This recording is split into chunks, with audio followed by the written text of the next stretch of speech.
Well, hey gang, Chase here, and today I want to talk to you about the new and improved GoPro Hero 6. Now, despite looking identical to the GoPro Hero 5 in every way, there's a very big difference hiding inside this little body, and that is GoPro's very own GP1 processor, and they claim that it brings double the performance, and that means enhanced image stabilization, improved image quality, and higher frame rate options, and more.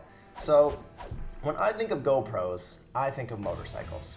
I ride with Chicago's premier open riding group, Chicago United Riders, and whenever I go to a meet, everyone has GoPros mounted somewhere. So I asked around and I got hooked up with some of the best stunt riders that Chicago has to offer, despite the fact that it was a nearly freezing cold day in November. We all met up, I gave them 6 Hero 6s, let them loose on the streets of Chicago, and tried to keep up to see if the Hero 6 could stand up to these claims.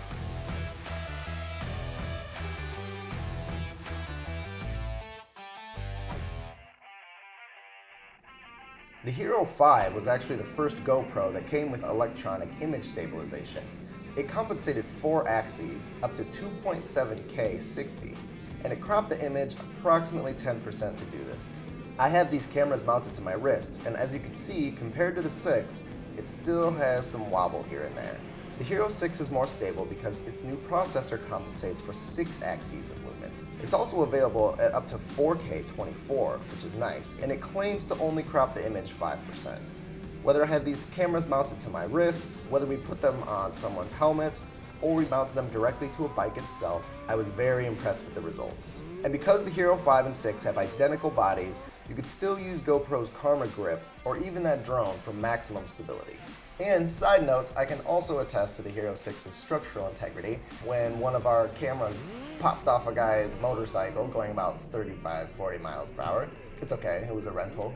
But what do they say? Don't be gentle, it's a rental. Just don't tell borrow lenses. So I checked out the stabilization first, but I was really excited to take a look at the difference in the new GoPro's image quality. The Hero 5 maxed out at about 60 megabytes per second, but the Hero 6 can record up to 78 megabytes per second and promises higher dynamic range and more robust colors.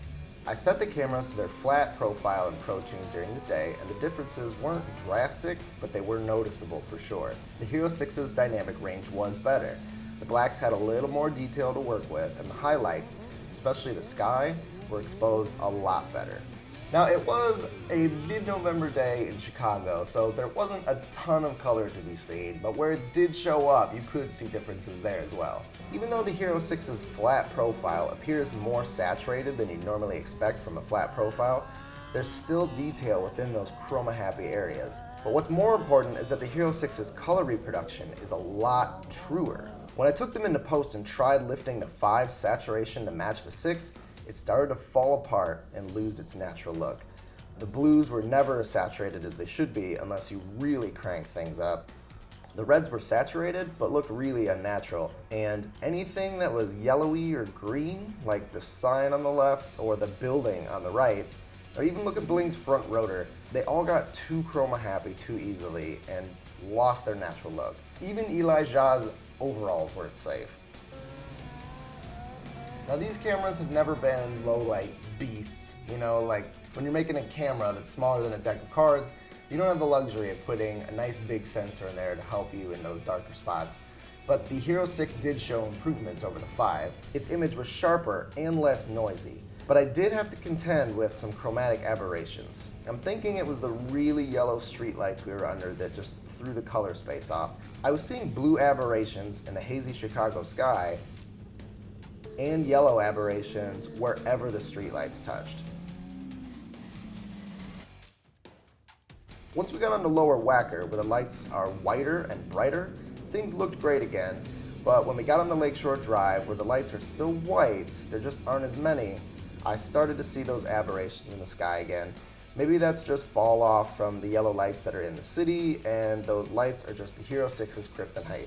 But I'd still prefer the 6's sharper image in this less than ideal situation, knowing that in a more standard low light setting, it will probably perform that much better.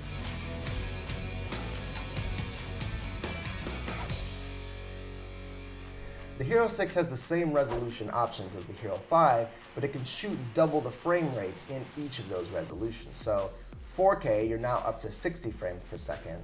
2.7K, you're up to 120 frames per second. And at 1080p, you can record 240 frames per second. 4K 60 and 1080p 240 use the new HEVC codec.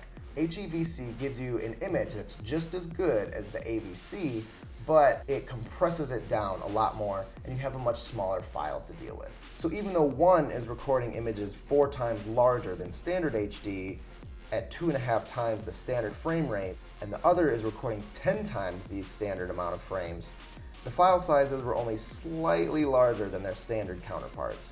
I did notice that anything shot at 120 frames per second had a slight stutter to it. I bring it into Premiere, I interpret the footage as 24 frames per second, and it looks like it records 60 frames per second and just doubles the frames. I don't know if I'm doing something wrong or if that's just how GoPro records 120 frames per second. If anyone has the answer to that question and wants to leave it in the comment below, I'd really appreciate it. But other than that, all the slow-mo I shot played back smoothly and the image quality stayed really sharp and beautiful. And that was my day with the incredible stunt riders of Chicago and the new GoPro Hero 6.